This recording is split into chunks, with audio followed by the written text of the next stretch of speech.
March 2nd, 1945, just after 8:30 a.m.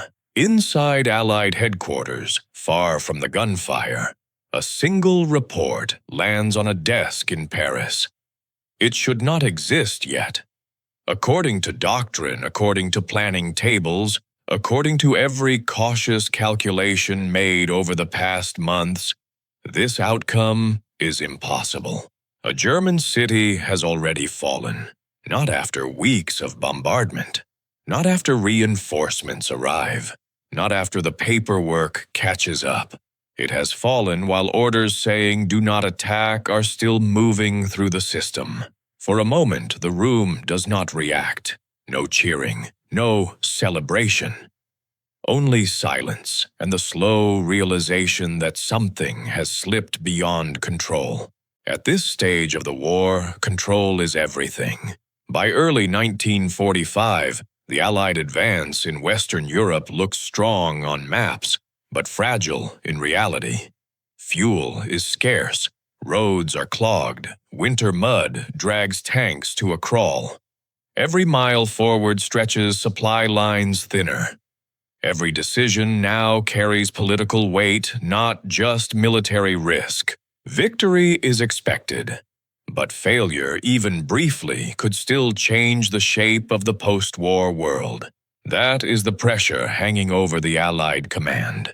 This is not a war of desperate survival anymore. It is a war of timing, and timing is where things begin to break. The man responsible for holding the entire coalition together is not at the front. He is not shouting over engines or standing knee-deep in mud. He is reading maps, weighing egos, balancing allies who do not always trust each other. His job is not to win battles. It is to prevent disasters. He knows the rule book. He helped write it. Urban combat demands overwhelming force. River crossings require preparation.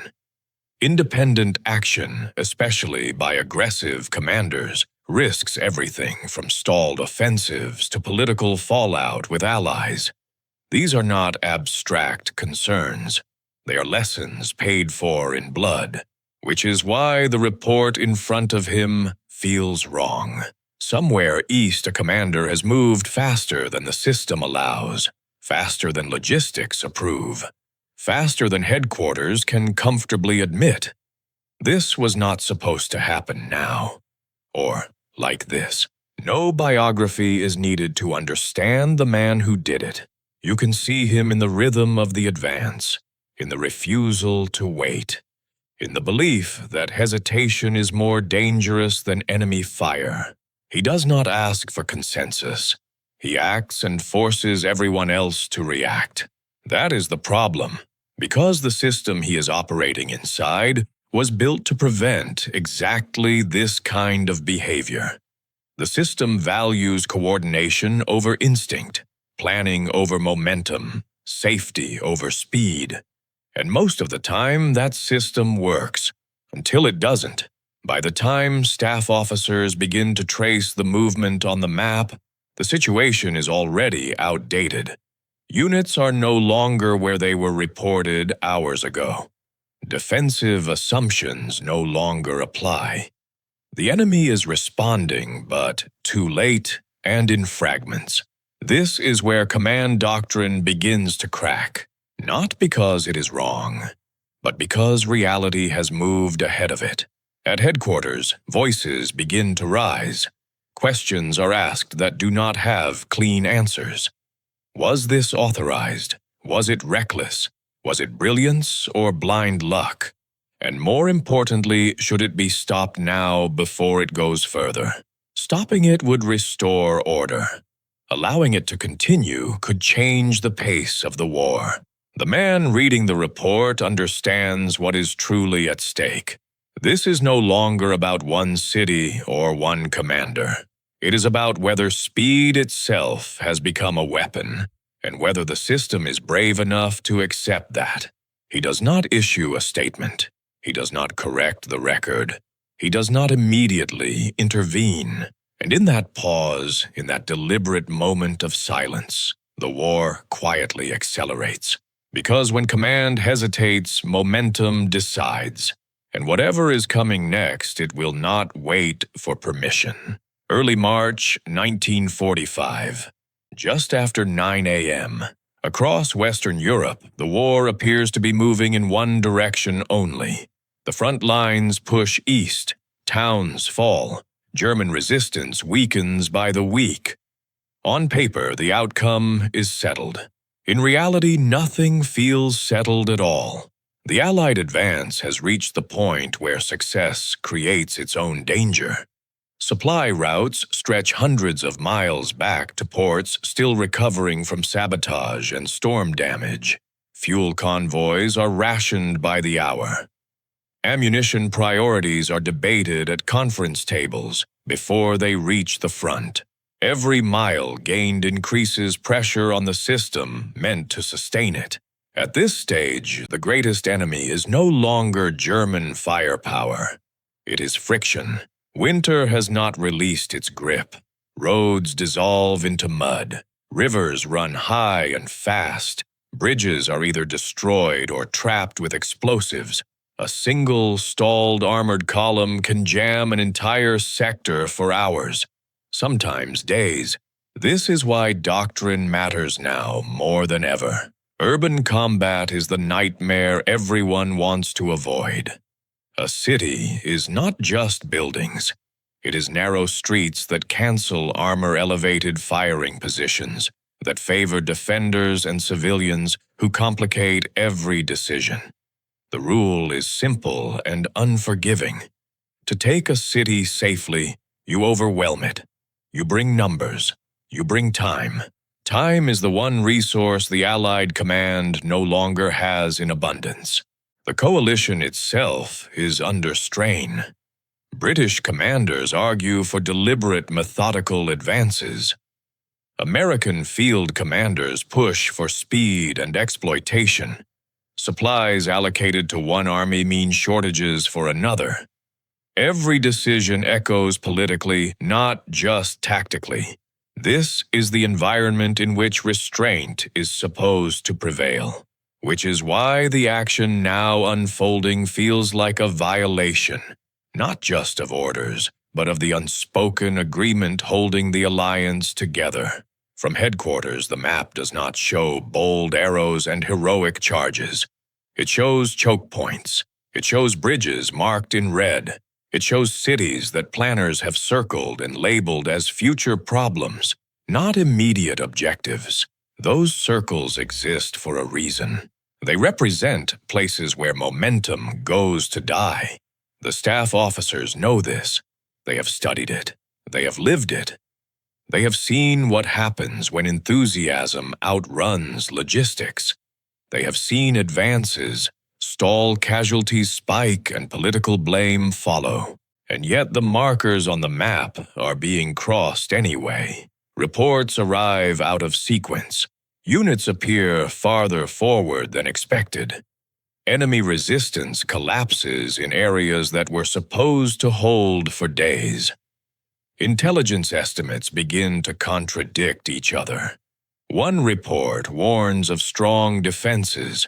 The next says the defenders are already withdrawing. There is no time to reconcile the discrepancy. The system was built to process war in stages. What is happening now is happening in bursts. The commander at the center of the storm is not asking for permission, because asking would slow him down. His method is not chaos, it is compression.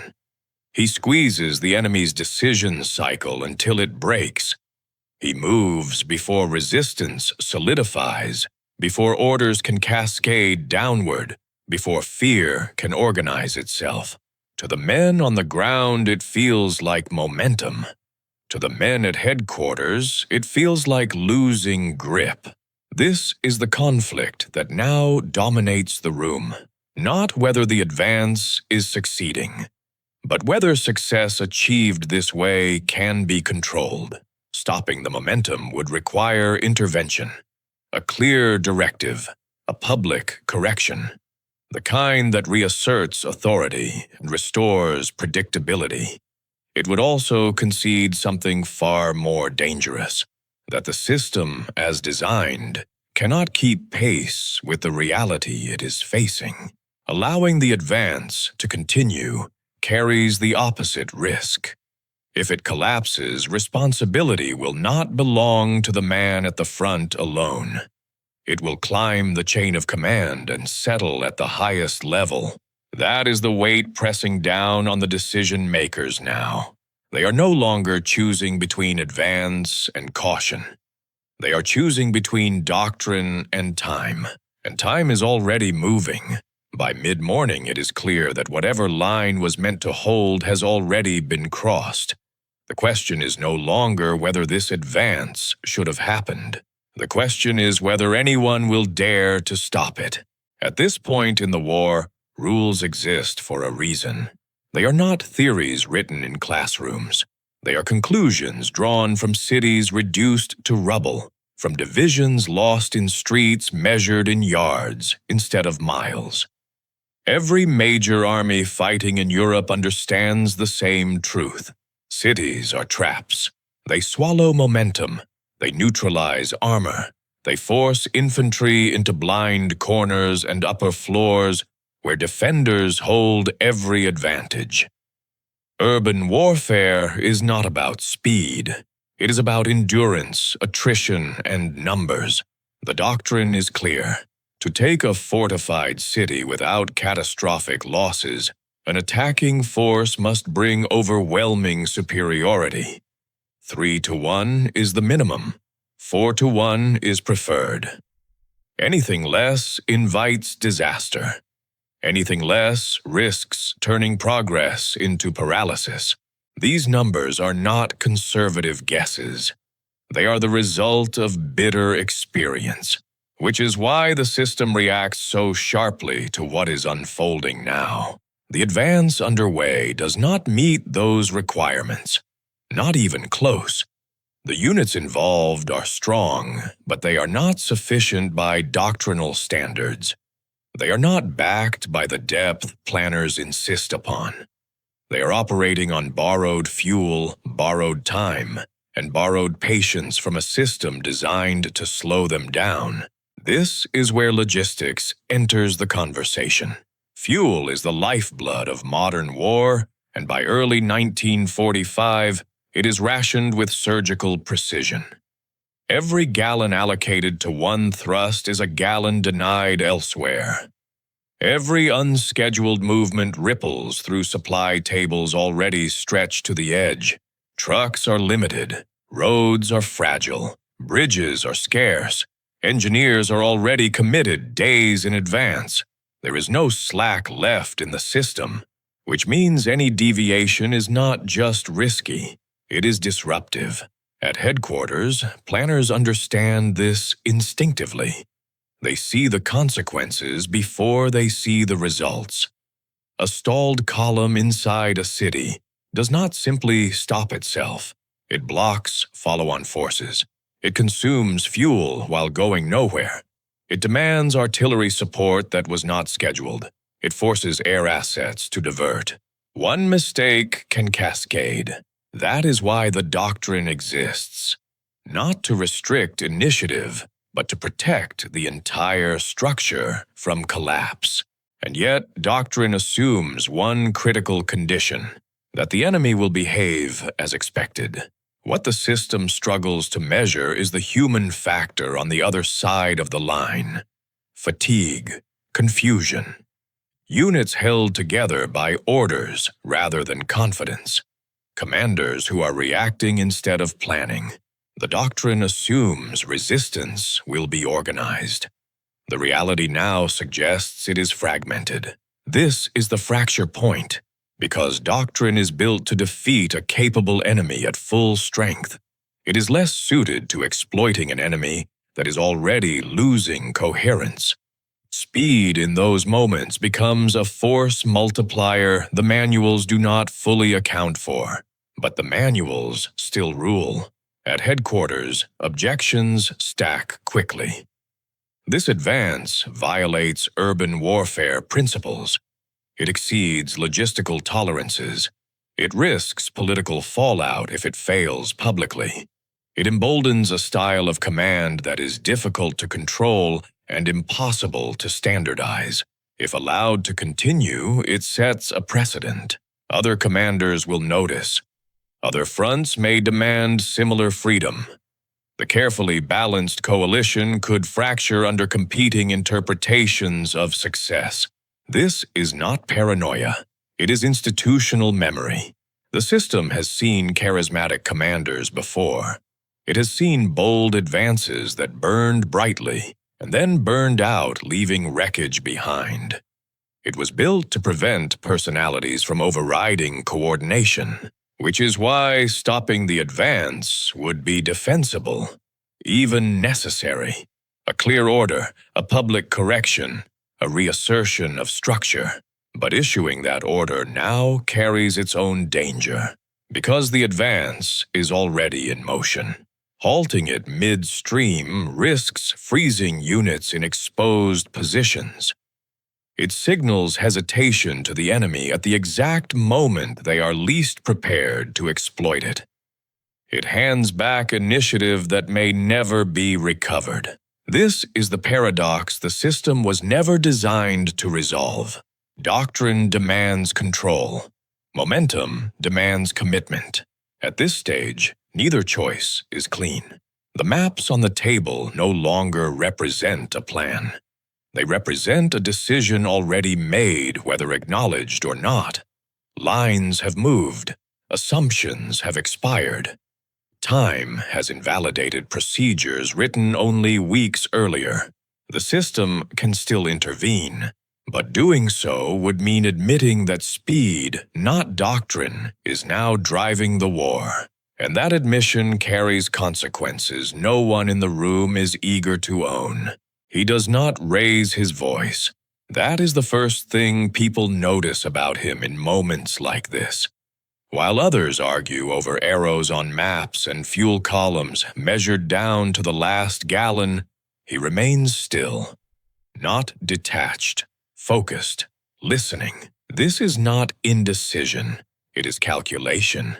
The man at the center of the room carries a burden no field commander ever fully feels.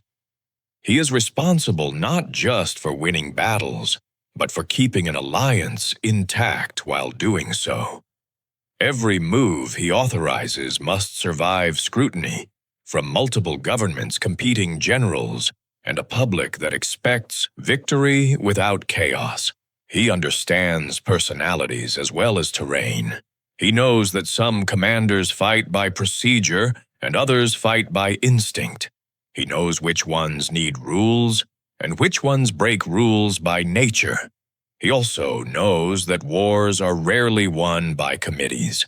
That knowledge is what makes this moment dangerous, because the advance unfolding beyond the map edges is not an accident. It is the product of a mindset he has tolerated, sometimes encouraged, and sometimes restrained. A commander who believes that hesitation kills more men than aggression. A commander who treats time as an enemy equal to any army. The system exists to restrain men like that, but systems are built for averages. Wars are decided by extremes. The pressure on him now is not theoretical. Messages arrive with increasing urgency. Advisors frame the issue in safe language: risk management, alliance cohesion, long-term stability.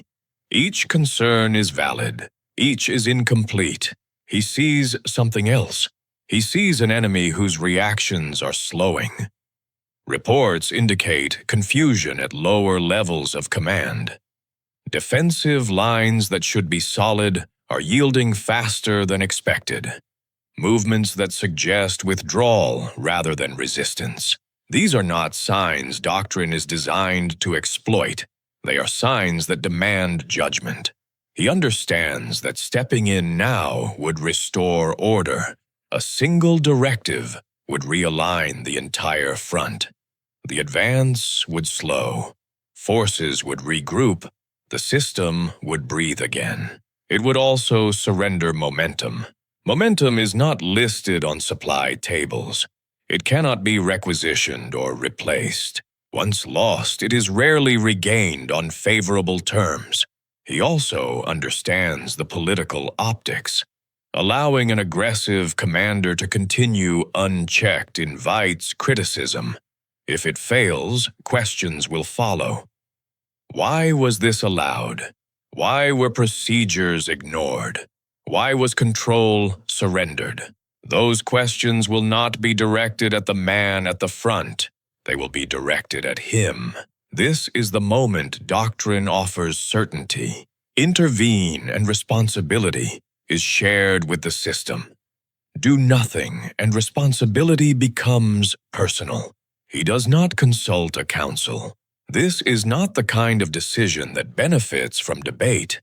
Debate costs time, and time is already being spent faster than it can be recovered.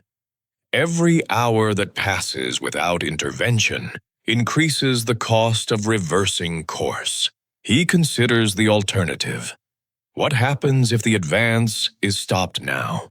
Units forced to pause while exposed. The enemy given a window to reorganize. The signal sent down the line that boldness will be punished, not rewarded. That signal matters. Armies listen closely to what leadership tolerates. Morale is shaped not just by victories, but by trust. Trust that initiative will not be crushed by caution. Trust that success will be protected, not questioned. He has spent years managing competing egos. He knows that trust, once broken, is difficult to restore. The system wants clarity. The moment demands ambiguity. So he chooses silence. Not endorsement, not opposition, silence. He allows reports to age, orders to move slowly. He does not accelerate the process, and he does not halt it. He lets the situation define itself before it can be neatly categorized. This is not passivity. It is control exercised indirectly. By the time intervention becomes unavoidable, the outcome may already be decided. And if that happens, the system will adjust to reality rather than impose itself upon it. That adjustment carries risk, but so does rigidity. In war, the most dangerous thing a commander can do is cling to certainty when reality has already moved on. The decision is not written down. It is not announced, but it is made. And from that moment forward, events are no longer fully governed by doctrine. They are governed by speed, momentum, and a quiet acceptance that history is sometimes shaped by those willing to step outside the lines. What follows will either validate that choice or expose it as a catastrophic miscalculation. There will be no middle ground. The advance does not pause to confirm approval. At the front, there is no ceremony marking the moment, no announcement that doctrine has been set aside. Engines start. Orders move down the chain in short, direct phrases. Move now. Do not wait. Keep pressure. This is not how operations are supposed to unfold. Fuel calculations say units should halt and consolidate. Infantry support is thinner than preferred. Engineers are still clearing routes behind them, not ahead. On paper, the timing is wrong. On the ground, timing is everything. The commander driving this momentum understands the window is narrow. Enemy defenses are unsettled. Communications are fractured. Reports are arriving late and contradicting one another. What exists now will not exist in 12 hours. So the decision is made where hesitation would normally live. They move. Columns advance before dawn. Roads that should be secured are crossed anyway.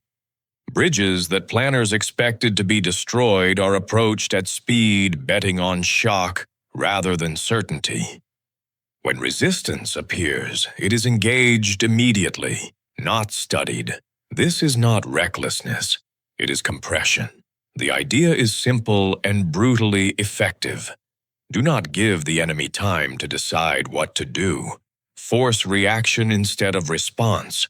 Turn every delay into confusion, and every confusion into collapse. At this pace, traditional coordination becomes impossible. Units rely on intent rather than instruction. Officers make calls they would normally defer upward. The map changes faster than headquarters can track it. From the air, the movement looks chaotic. From the ground, it feels inevitable. The enemy senses it too. Defensive units report contact before they understand its scale. Requests for guidance move upward into silence or outdated assumptions.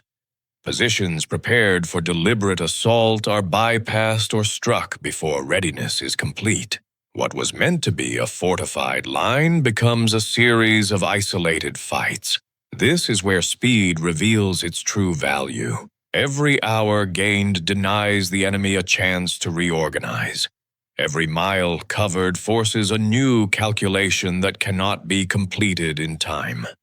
The psychological effect compounds. Rumors move faster than orders. Withdrawal begins before formal commands are issued. The advance feeds on itself. At headquarters, updates arrive too quickly to digest. Staff officers trace movements with pencils that never stop moving. Just as one picture forms, it is already obsolete. The system is reacting now, not directing. This is the danger everyone feared.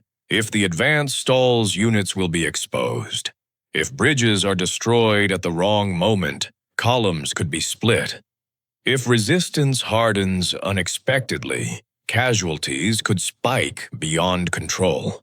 There is no buffer, no margin built in. Everything depends on continuing to move, and that dependence creates its own pressure. Momentum must be maintained not because it is optimal, but because stopping would be worse.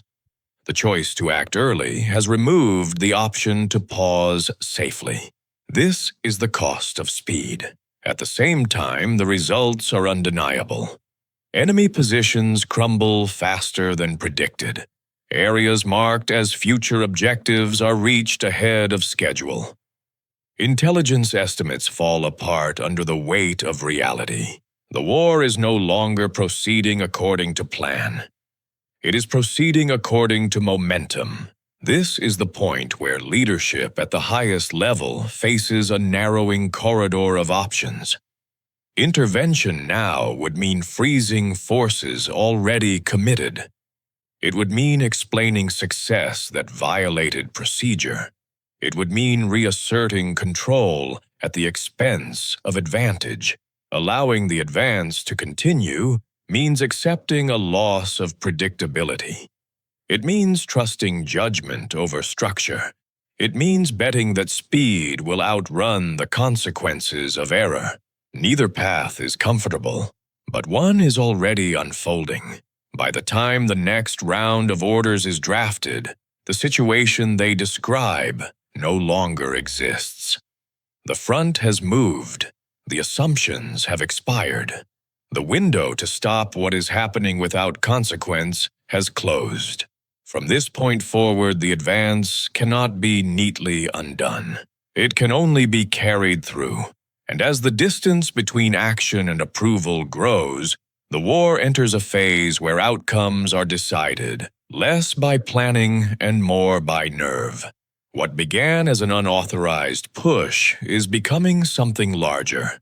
A test not just of an enemy's defenses, but of how much control a system can afford to relinquish when victory is within reach. The next hours will determine whether speed remains an advantage or turns into a liability no one can contain. Time stops behaving the way planners expect it to. At the front, hours compress into moments. Movements that should take a day are completed before midday. Reports that assume resistance are overtaken by reality before they can be revised. The battlefield is no longer measured in miles. It is measured in reaction time. For the men advancing this speed feels unnatural. There is no pause to consolidate, no moment to absorb what has already been taken. One objective flows directly into the next. The enemy is never fully faced, only displaced. For the enemy, it is worse. Messages move upward through channels already overloaded. Field reports contradict intelligence summaries written only hours earlier. One unit claims the line is holding. Another reports withdrawal under pressure. A third goes silent entirely. Commanders on the receiving end cannot tell whether they are facing a probing attack or a breakthrough. That uncertainty costs time. And time is the one thing they no longer possess. Orders are drafted based on yesterday's assumptions. By the time they are transmitted, those assumptions are irrelevant. Positions designated as strong points are already bypassed. Reinforcements are directed toward places that no longer matter. The system begins to chase shadows. This is the moment where speed transforms from movement into shock. The enemy is not defeated in a single engagement. He is denied the ability to understand what is happening quickly enough to respond. Defense relies on prediction. Speed destroys prediction. At higher levels, the confusion intensifies. Maps are updated with question marks. Intelligence officers hedge their language. Phrases like possibly unconfirmed and believed to be dominate briefings. No one is willing to commit to a clear picture, because there is no clear picture. Each attempt to regain control arrives too late. Countermeasures are proposed against situations that have already evolved. Plans are made to stabilize lines that have ceased to exist. What remains is reaction without coherence. The psychological effect spreads faster than the advance itself. Units that have not yet been engaged begin to reposition prematurely. Rumors outrun formal orders. Withdrawal becomes contagious. Men pull back not because they have been defeated, but because they fear being cut off. That fear compounds. The front once continuous fragments into isolated decisions made by commanders who no longer trust that guidance will arrive in time. Some choose to hold. Others choose to move. None have enough information to be confident. This is not collapse by force. It is collapse by acceleration. At Allied headquarters, the pattern begins to emerge. The reports are inconsistent, but the trend is unmistakable. Resistance is weakening faster than expected. Engagements are shorter. Enemy reactions lag further behind with each passing hour. This was not predicted, but it cannot be ignored. The advance is no longer an anomaly. It is becoming the defining feature of the front. This realization sharpens the dilemma at the highest level. Intervening now would mean disrupting a process that is visibly working. It would mean substituting certainty for advantage. It would mean choosing control over outcome, yet allowing it to continue means accepting that the system no longer dictates events. It means acknowledging that the war is being driven by momentum rather than design. That acknowledgement carries weight, because once accepted, it cannot be easily reversed. Doctrine will have to bend. Authority will have to adapt. The rules that governed earlier phases of the war will no longer fully apply. The enemy is reacting too slowly to exploit any hesitation now. But hesitation from command could still change that. This is the narrowing window where decisions matter most. The advance has reached a point where success depends not on planning a correction, but on refusing to interfere. Silence becomes policy. Every hour that passes reinforces the same truth.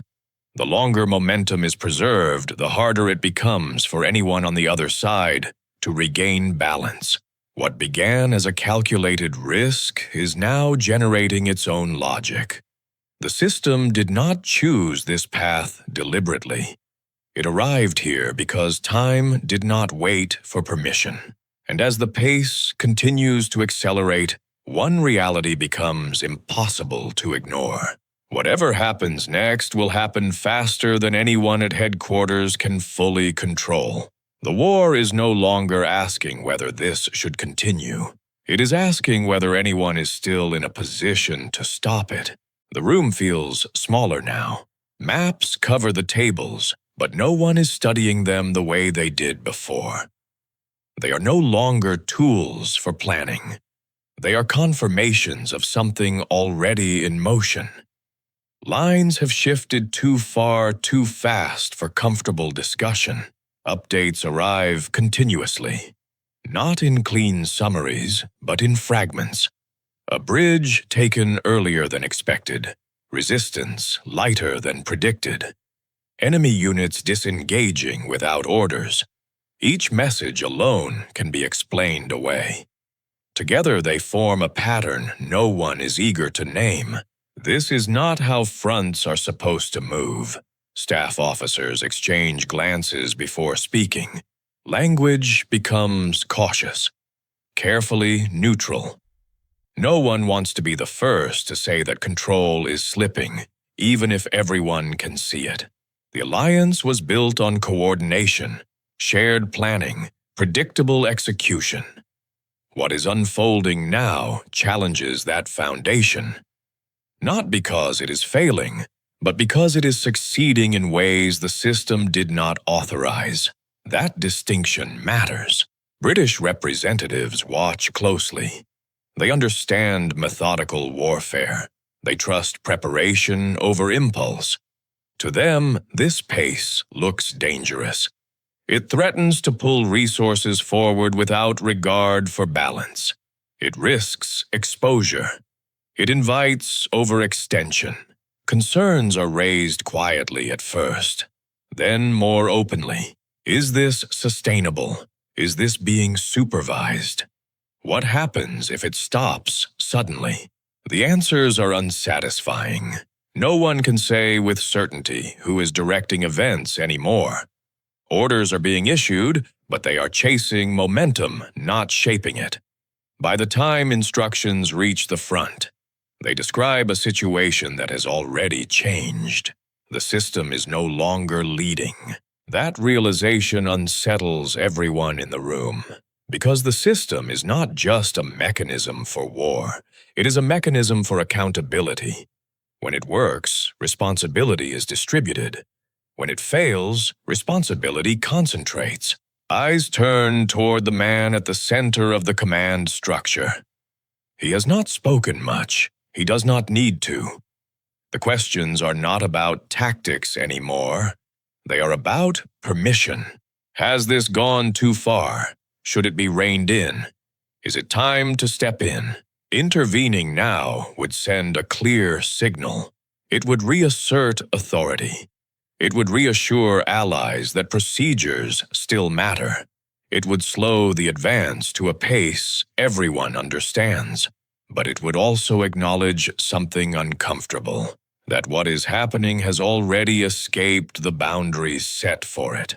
Stopping momentum is not a neutral act. It creates its own risks.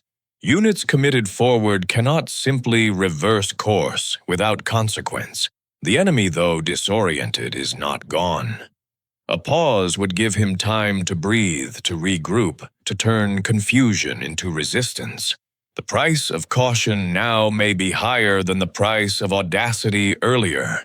This is the calculation unfolding behind closed doors. Maps are updated again. This time there is no debate about accuracy. The confirmations are coming from multiple sources. The advance has reached objectives no one expected to see marked complete yet. Silence stretches. Someone finally says what everyone is thinking. not as a declaration, but as disbelief. A quiet acknowledgement that the assumptions underpinning the plan no longer apply.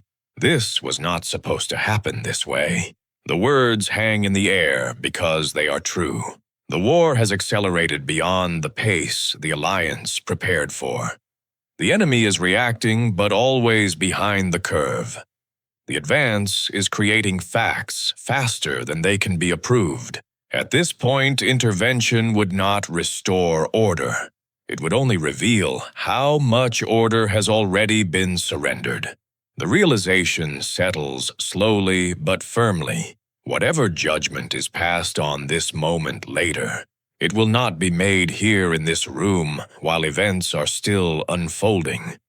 The only decision that matters now is whether to accept what is happening or to resist it and risk losing what momentum has achieved.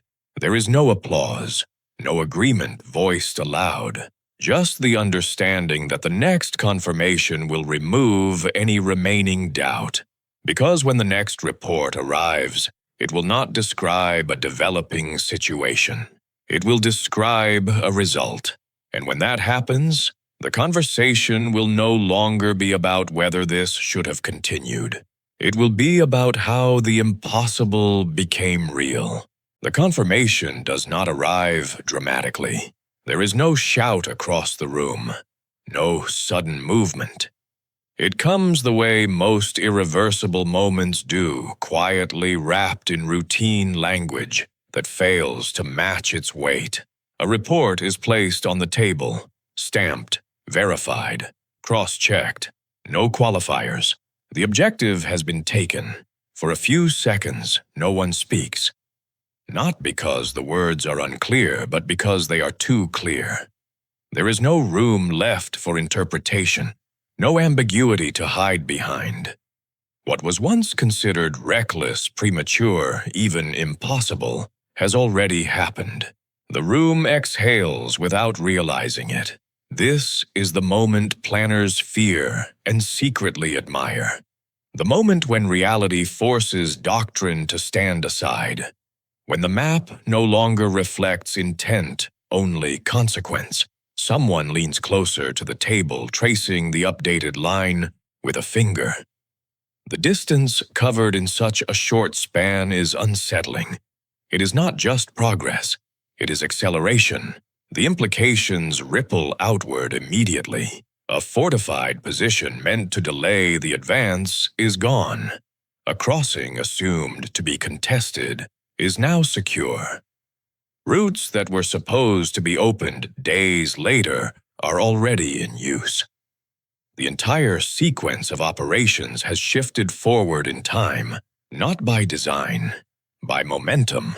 A quiet phrase escapes someone's lips, not intended. As commentary only as disbelief, it captures what everyone is thinking without needing explanation. This should not have worked, and yet it has. The realization lands unevenly. Some feel relief, others feel dread. All understand that the war has just moved onto a different clock. The careful pacing that governed earlier phases no longer applies. What comes next will be shaped by opportunities created faster than anyone planned for.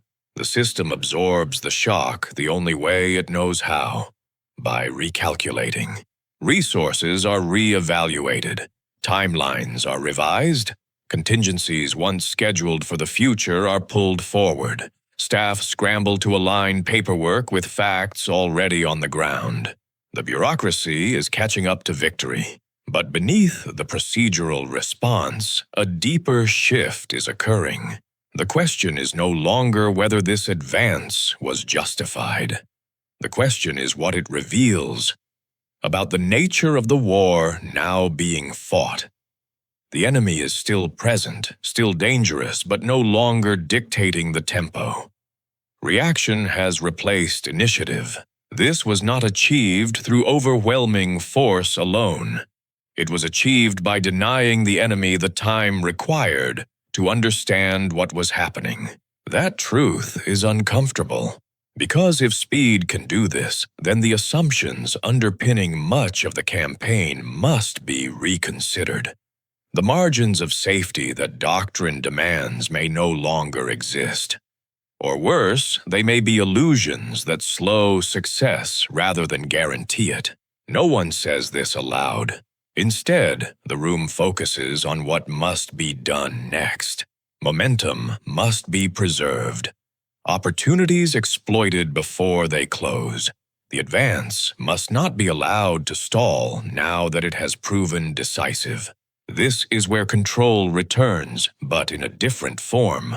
Not through restriction, through adaptation. Orders begin to reflect reality rather than expectation. The language changes subtly. Less caution, more emphasis on speed exploitation, continuity. The system does not abandon doctrine entirely, but it stretches it, reshaping it around what has already occurred. The silence from earlier is replaced by urgency, yet the weight of the moment remains. Everyone understands that this outcome will echo beyond the immediate operation. It will influence how decisions are made going forward. Which risks are tolerated? Which commanders are trusted? Which rules are treated as guidelines rather than absolutes? This is how precedents are born, not from meetings or memoranda, but from outcomes no one can ignore. The man at the center of it all does not celebrate. He does not need to. The result speaks for itself.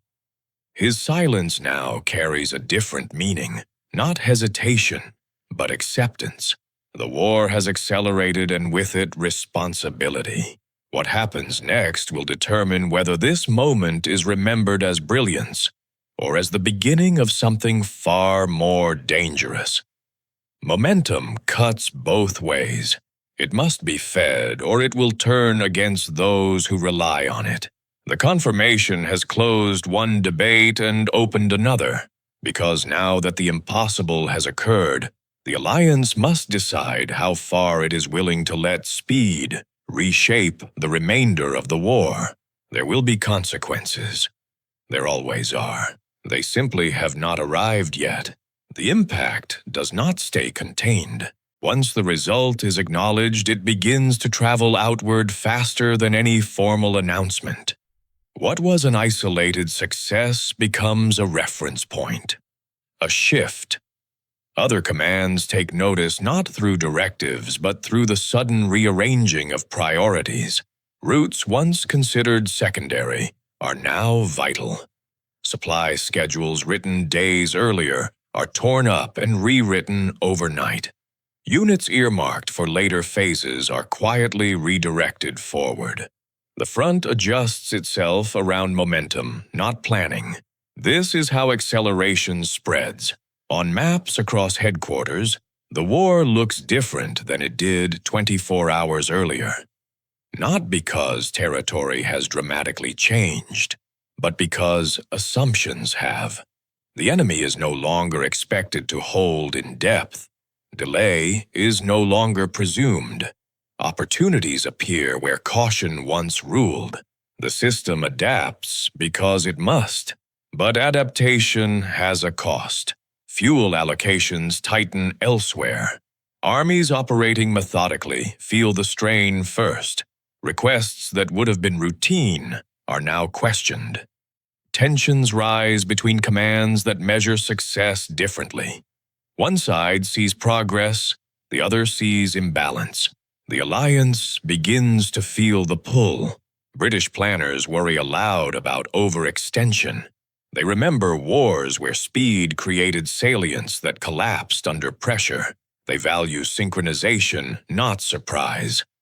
To them, this pace looks unstable, even reckless, regardless of the result. American commanders closer to the front see something else. They see an enemy whose cohesion is failing. They see opportunities that will not wait for perfect coordination. To them, slowing down now feels like self-sabotage. Neither side is wrong. They are simply measuring risk on different timelines. This is the quiet friction that follows rapid success. Not disagreement over whether the advance worked, but over what it encourages next. Boldness is contagious. So is caution. The balance between the two is fragile. At the center, leadership absorbs these pressures without resolving them publicly. No sweeping declarations are made. No doctrine is rewritten. But subtle signals are sent. Certain requests are approved faster than before. Certain hesitations are no longer indulged. Momentum is being protected. Yet even as the front moves faster, the margin for error shrinks. Units are operating at the edge of supply tolerance. Breakdowns take longer to fix. Replacement schedules lag behind pace. Success demands continuous motion, because stopping would expose weaknesses that speed has masked. This is the paradox. The very thing that created advantage now demands constant feeding. There is also the human cost. Fatigue accumulates quietly. Crews run on adrenaline and instinct. Decision-making becomes sharper but narrower. There is little room for reflection when every hour matters. Leadership knows this cannot continue indefinitely, but they also know that slowing down voluntarily risks losing the very edge that has been gained. The enemy is wounded, not defeated. Given time, he will adapt. He always has. So the advance continues, driven by the belief that the window must be exploited before it closes. Behind closed doors, concerns are logged rather than resolved. Political ramifications are noted for later discussion. The question of accountability is postponed. Victory, when it comes quickly, tends to delay judgment. For now, results speak louder than warnings. The war is no longer unfolding in neat phases. It is cascading. One breakthrough triggers another. Each success reshapes expectations. The campaign accelerates not because it was ordered to, but because momentum has made restraint feel irresponsible. This is how wars change character, not in a single decisive battle, but in moments where leaders accept a new rhythm and choose not to fight it. The Alliance has not formally embraced speed as doctrine, but in practice, it is allowing speed to lead. The consequences of that choice will not be immediate. They will appear later, in stretched supply lines, in political debates after the guns fall silent, in arguments over whether this moment represented genius or gamble. For now, the only thing that matters is that the front is moving. And once a war begins to move on its own momentum, stopping it becomes far more difficult than starting it ever was. The cost does not announce itself with explosions or headlines. It arrives quietly folded into after-action. Reports, maintenance logs, and conversations held just out of earshot. The advance has succeeded. But success at this speed leaves little room to absorb what has been spent. Fuel margins narrow to uncomfortable levels. Convoys run longer routes with fewer reserves. A single breakdown now carries disproportionate risk. What would have been a delay becomes a vulnerability. The system compensates by borrowing from the future. Supplies meant for later phases are pulled forward. Rest periods are shortened. Maintenance cycles are compressed. The machine keeps moving, but only by drawing deeper on its own endurance. This is not visible on the map. What is visible is progress. That contrast creates tension. To those watching from a distance, the operation appears decisive, clean, efficient. Territory gained faster than anyone predicted. Casualties for now remain within acceptable limits. The numbers justify continuation, but beneath the numbers, strain accumulates. Commanders in the field begin to notice it first. crews operating on instinct rather than planning, officers making sharper decisions with less sleep and fewer options. The margin between confidence and overreach grows thinner with every hour. Speed does not allow mistakes to linger. It magnifies them. A wrong turn, a missed report, a misjudged bridge. Any one of these could cascade into consequences that Doctrine was designed to prevent. The fact that it has not happened yet is not proof that it cannot. Leadership understands this. They also understand something equally dangerous. If they slow the advance now, the justification for having allowed it becomes harder to defend. The argument was momentum. The argument was urgency. To abandon that logic midway would invite scrutiny from all sides. So the system leans forward. Political pressure begins to surface, subtle but persistent. Allies ask questions framed as concerns. Are lines secure? Are flanks protected? Is the pace sustainable? These are not objections. They are warnings. Warnings that will be remembered later. At the highest levels, notes are taken. Not to stop the operation, but to document it. To ensure that when this phase is studied, there will be a record of caution alongside audacity. History favors those who appear measured even when they act boldly. The war does not pause for this bookkeeping. The enemy continues to fall back, but not blindly. Resistance stiffens in places. Small engagements become sharper. The sense of inevitability begins to fray at the edges. Nothing decisive yet. Just reminders that momentum does not erase danger. This is the moment where speed demands faith. Faith that the enemy will not recover faster than expected. Faith that logistics will hold. Faith that leadership can adapt quickly enough if conditions change. Faith is not a principle taught in doctrine. It is a condition imposed by reality. The commanders closest to the action feel the weight of it most acutely. They know they are operating beyond the margins planners prefer. They also know that pulling back voluntarily would squander advantages gained at real cost. So they continue, not because it is comfortable, but because reversing course now would be worse. At headquarters, the discussion shifts subtly. Less about whether the advance should continue, more about how long it can be sustained. The language reflects acceptance rather than approval. This is the danger zone of success. When achievement outruns preparation, leadership must decide whether to slow reality to fit the system or stretch the system to match reality. Neither choice is without consequence. The cost is being paid already, not in failure, but in tension, in fatigue, in the knowledge that the line between calculated risk and irreversible commitment has been crossed. What remains uncertain is how far beyond that line the war will be carried before the balance shifts again. Speed has delivered advantage.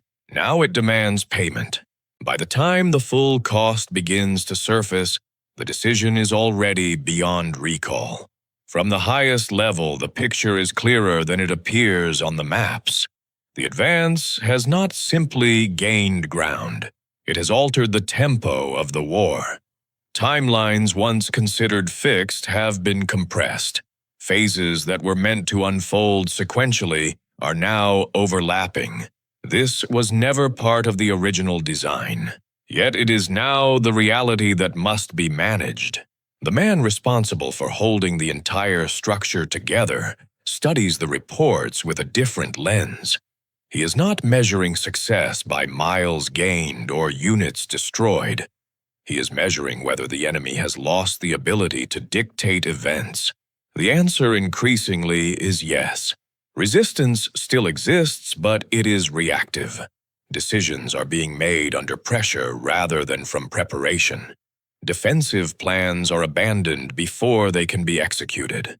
The initiative, once contested, now belongs decisively to one side. This is the outcome he hoped for, but did not dare predict. It confirms something he has long understood but rarely allowed to guide policy outright.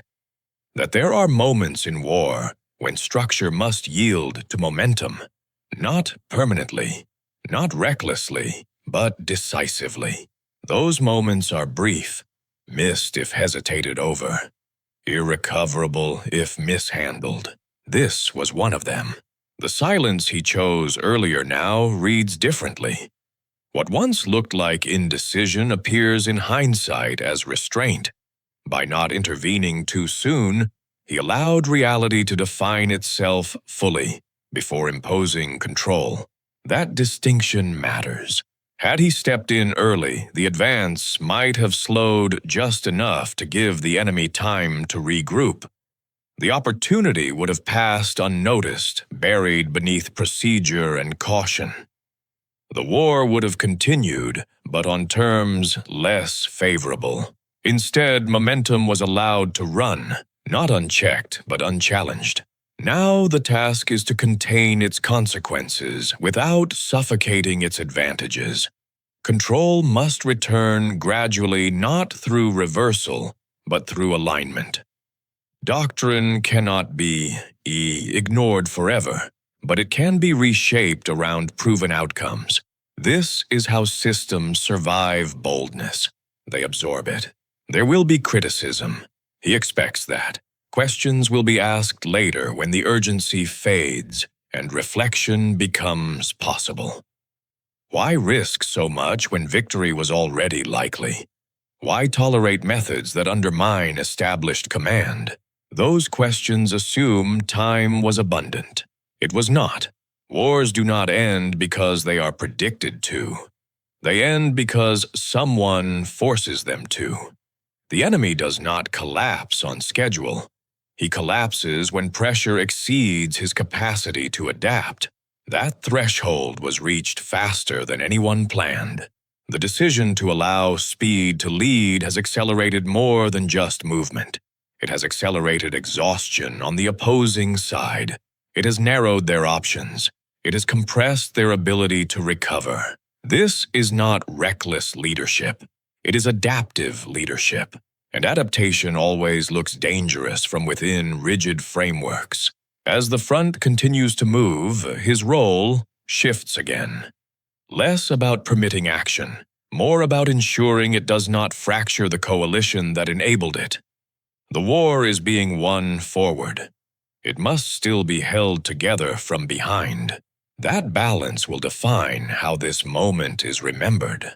Not as a single daring advance, but as the point where the war changed rhythm, where speed replaced patience as the governing force, where decisions measured in hours outweighed plans measured in weeks. This realization does not bring comfort. It brings clarity. The war will now end sooner than expected, but not without further strain. Not without arguments that will echo long after the last shot is fired. He accepts that. Because in war, the absence of controversy is rarely a sign of wisdom. It is often a sign of missed opportunity. What matters now is not whether the choice was clean. It is whether it was necessary. And the answer written across the front in shifting lines and collapsing resistance is becoming increasingly difficult to deny. The war does not end the moment momentum shifts. It carries the consequences forward. Long after the maps are redrawn and the reports filed, the questions remain. Not urgent enough to interrupt victory, but persistent enough to shape how that victory is remembered. Success achieved at speed always leaves behind an uncomfortable silence where consensus should have been. This moment will not be framed as a doctrine. It will be framed as an exception. That distinction matters. After the front stabilizes and the urgency recedes, Voices begin to sort themselves into familiar positions. Some point to the outcome and call it proof. Proof that audacity still has a place in modern war. Proof that rigid systems must bend when reality demands it. Others point to what nearly went wrong. They note how thin the margins were, how close supply lines came to snapping, how easily momentum could have turned into exposure. They argue that the success owed as much to enemy collapse as to leadership brilliance. Both views are correct. That is the problem. War rarely offers clean lessons. It offers contradictions that resist simplification. Speed worked here not because it is universally superior, but because it arrived at a moment when the enemy could not absorb it. That moment cannot be scheduled. It can only be recognized. The commanders who study this phase in later years will argue over intent versus outcome. Was this a calculated strategy or an instinctive gamble tolerated after the fact? Did leadership shape events, or did events force leadership's hand? The records will not fully answer those questions. What they will show is timing. They will show that the war ended sooner than expected, that resistance collapsed faster than predicted, that opportunities were seized before they closed, and that all of this happened because someone chose not to interrupt momentum when interruption felt safest. The cost will be remembered differently depending on where one stood. For those who moved forward, it will feel justified. For those tasked with managing the system, it will feel narrowly contained.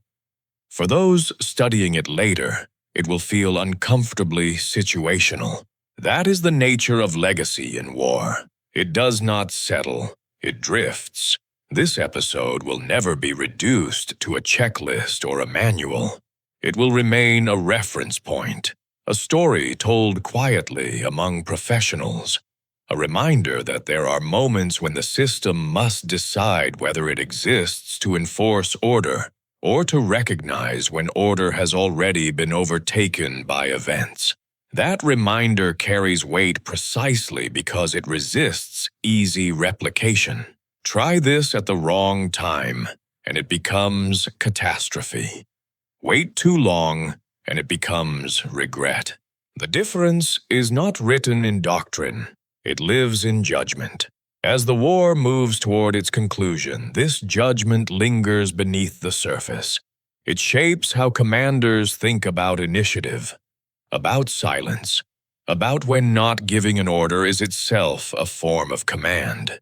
The guns will fall silent soon. The arguments will not.